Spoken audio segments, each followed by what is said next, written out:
قرآن کہتا ہے کن کے بارے میں؟ حضور کے غلاموں کے بارے میں، حضور کے صحابہ کے بارے میں۔ والذین معہ، اور جو ان کے ساتھی ہیں، ان کے ساتھ ہیں، اشداء علی الکفار، وہ کافروں پہ سخت ہیں، رحماء بینہم، اور آپس میں نرم۔ قرآن تو یہ کہتا ہے کہ ان کی سختی کفار کے لیے تھی، اور کفار کے کلیجے چیر کے رکھ دیے اور آگے بڑھ گئے، اور تاخت و تاراج کر کے رکھ دیا دنیا کی سپر طاقتوں کو، اسلام کے جھنڈے دنیا کے کونے کونے پہ گاڑ دیے۔ یہ ان کے سینے میں وہ امڑتے ہوئے طوفان تھے جس کے آگے کوئی ٹھہر نہیں سکتا تھا۔ بدر کی کہانیاں دیکھیں، صرف 2 گھوڑے، 6 زرہیں، 8 تلواریں، اور جن کے پاس تلوار نہیں تھی کھجور کے ڈنڈے توڑ لیے۔ یہ اللہ کے مجاہد تھے، چلے تھے جنگ کرنے کو۔ کیا جذبوں کی فراوانی تھی، کیا دل آویز کہانیاں ہیں ان کی عزتوں کی، کیسے کھڑے ہوئے اور کس شان سے کھڑے ہوئے۔ تو قرآن تو یہ بتاتا ہے، سید کی کتب تو یہ بتاتی ہیں، رسول اللہ کے فرمان تو یہ بتاتے ہیں کہ کفار کو انہوں نے چیر کے رکھ دیا اور آگے بڑھے، اور کفار کے لیے سخت تھے لیکن آپس میں نرم تھے۔ اب عبداللہ ابن سبا کے متبعین کی گھڑی ہوئی لولی لنگڑی روایات یہ بتاتی ہیں کہ یہ آپس میں لڑ رہے تھے۔ تو مجھے بتائیں، ہمارے نظریے کے لیے جو دلیل چاہیے وہ قرآن اور حدیث سے لیں گے یا عبداللہ ابن سبا کے متبعین کی گھڑی ہوئی روایات سے لیں گے؟ تو قرآن تو یہ بتاتا ہے رحماء بینہم، یہ آپس میں نرم دل تھے۔ باقی ایک باشعور معاشرے کے اندر اختلاف رائے ہو جانا وہ ایک الگ بات ہے، وہ میرا آپ سے ہو سکتا ہے، آپ کا میرے سے ہو سکتا ہے۔ آپ جتنی دور سے چل کے آئے ہیں، محبتوں کے ساتھ آئے ہیں، ایک محبت لے کر آئے ہیں، لیکن میری کسی بات سے آپ کو اختلاف ہو جائے تو اس کا یہ مطلب تو نہیں کہ میں آپ کو اپنے مخالفین کی فہرست میں شامل کر دوں۔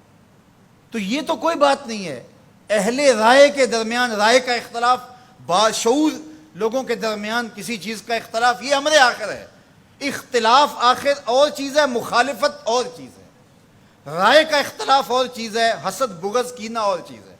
تو قرآن نے جو بتایا ہے رحماء بینہم، یہ آپس میں نرم دل تھے، آپس میں بھی ان کی محبت تھی، اور اہل بیت کے ساتھ ان کا جو ربط و رشتہ تھا وہ عقیدت کا تھا، گہرا تھا، مضبوط تھا۔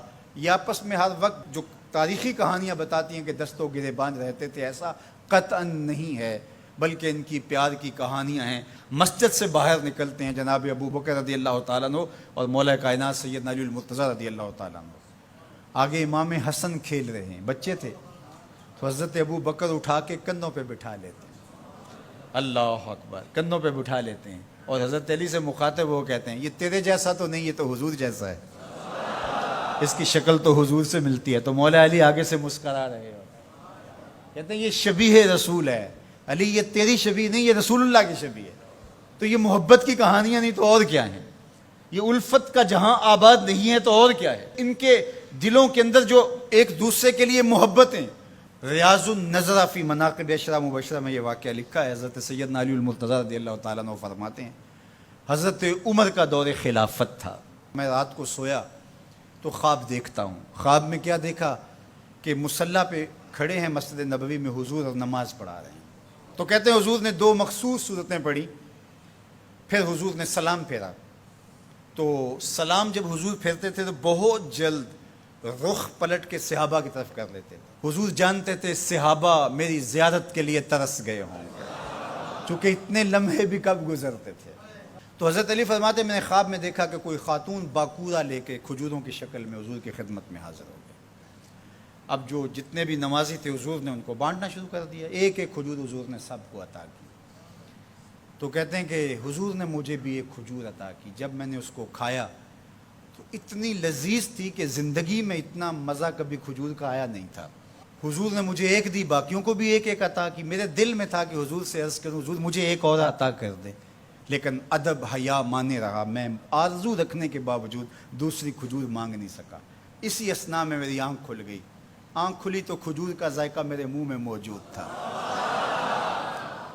مسجد نبوی میں ادھر اذان ہو رہی ہے، میں نے جلدی سے وضو کیا اور سنتیں پڑھی اور مسجد نبوی میں پہنچا تو حضرت عمر نماز پڑھا رہے تھے، اور جو صورتیں رات خواب میں حضور سے میں نے سنی تھی حضرت عمر بھی وہی تلاوت کر رہے تھے۔ مجھے لگا کہ رات والے خواب کی کوئی تعبیر تو نہیں ہے۔ خیر جب سلام پھرا تو حضور کے طریقے کے مطابق وہ بھی رخ پھیر کے صحابہ کی طرف بیٹھ گئے. میں نے دیکھا ایک طرف سے ایک خاتون کھجوریں لے کر کے بھی آ گئی.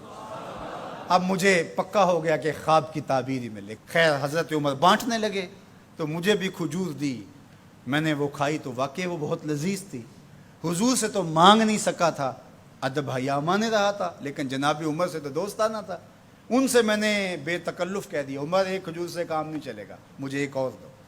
تو جناب عمر نے میری جانب مانا خیز نظروں سے دیکھا اور پھر مسکرا کے بولے, حضور نے دی تھی کہ میں بھی دوں. ان کی تو آپس میں دوستیوں کا تعلق تھا, ان کی تو محبتوں کے رشتے تھے, اور ہم ان کو آپس میں کھڑا کیا ہوا ہے. تو قرآن کہتا ہے روحا ماؤ بینہم. آپ کے عقیدے کی بنیاد کیا ہونی چاہیے صحابہ اور اہل بیت کے بارے میں؟ قرآن کس نص سے؟ روحا ماؤ بینہم. روایت کوئی کتنی بھی بڑی کتاب میں کیوں نہ لکھی ہو, اس میں سکم ہو سکتا ہے, راوی جھوٹ بول سکتا ہے, لیکن قرآن کی تو قطعی بات ہے نا. اس لیے قرآن کہتا ہے روحا ماؤ بینہم. یہ تو آپس میں پیار کرنے والے تھے, یہ تو آپس میں محبت کرنے والے تھے, ان کا تو الفتوں کا رشتہ تھا, ایک دوسرے کے وزیر اور مشیر رہے ہیں, ایک دوسرے کے کاموں میں ان کی معاونت کرتے رہے ہیں. یہ تو محبت کے ربط اور رشتے رکھتے تھے, اور ایک دوسرے سے پیار کا رشتہ بڑا گوڑا تھا. اللہ ہمیں صحابہ اور اہل بیت کی چوکھٹ کا غلام رکھے.